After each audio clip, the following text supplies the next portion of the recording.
So our today's topic of discussion is 2D gel electrophoresis. It is one of the best known techniques to separate proteins, but the conventional way of separation of protein, as we all know, is SDS page. But in SDS page there is a problem that those proteins who have similar shape, or you can say similar molecular mass, cannot be separated. And we know that in our biological system there are too many proteins that have same molecular weight. So if we perform you can say SDS page on the lysis of a cell, then it will not help us in resolving all the protein content present in that cell. So we use a very good technique for the separation of proteins, that is 2D gel electrophoresis. It is just a modification in SDS page. So 2D gel electrophoresis is based upon two principles. Firstly, isoelectric focusing, and secondly, SDS page. And it happens, or you can say it takes place in two dimensions. That's why it is known as 2D gel electrophoresis. So in 2D gel electrophoresis, we separate proteins on the basis of two things. First is their isoelectric points, and second thing that we separate proteins on the basis of shape, or we can say molecular weight. It is very unlikely to find two proteins to have both things similar, means both isoelectric point and shape and molecular weight to be similar. One can be same, one factor can be same, but it is very unlikely to find two proteins having both these things same. So if we perform these two things on our desired sample, then we can easily resolve all the proteins present in that sample. So first thing we will discuss about is isoelectric focusing. As we know, proteins are made up of amino acids, and amino acids have this kind of structure which is known as Zwitterion form, which is in which net charge is 0. So if their net charge is 0, then they will not migrate towards any electrode, neither towards the positive nor towards the negative. But to attain the Zwitterionic configuration, there has to be a certain pH, and that pH is known as Pi. And on the Pi, the protein acquires this Zwitterionic conformation. So we have to find the Zwitterionic conformation, or you can say the Pi of individual amino acid. To get that, we do isoelectric focusing. So what we do in isoelectric focusing, we take a strip and loaded it with ampholites. Ampholites are small molecules having random charge. They can carry positive charge, slight positive charge, negative charge, slight negative charge.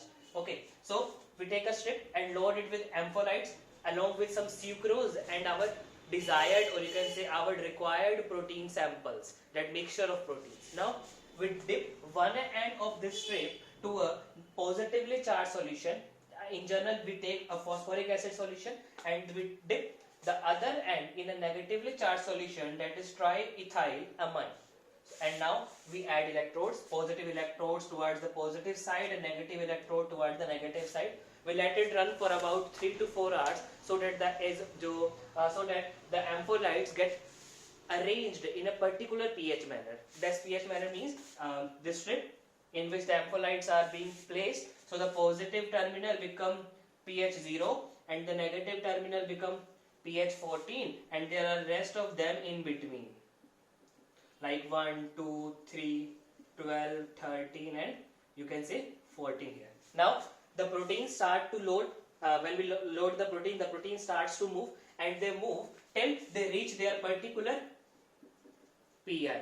When they reach their particular Pi, that means the required pH at which they attained the Zwitterionic configuration, they stop moving, because at that particular structure there will be no effect of the electric field upon them. So let's take an example that we have in this sample we get 3 strips, one at this point, the other at in between this point, and the other at this 13th point. So we get 3 strips here.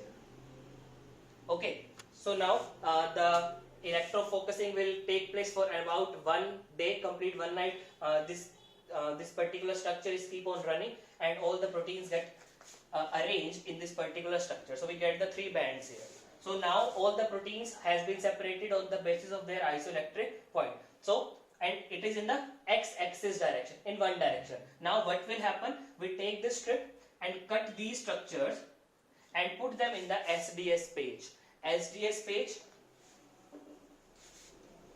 as we know, in SDS page, the separation of molecules occur on the basis of their molecular weight, or you can say shape. So there are wells. So the three samples that we get, we load it here. Like first sample will be loaded here, second and third get loaded, and the last well is placed with the known sample. So we can compare them with the unknown sample, the unknown readings that we are going to have. Now this SDS page, here the native protein is there along with the SDS.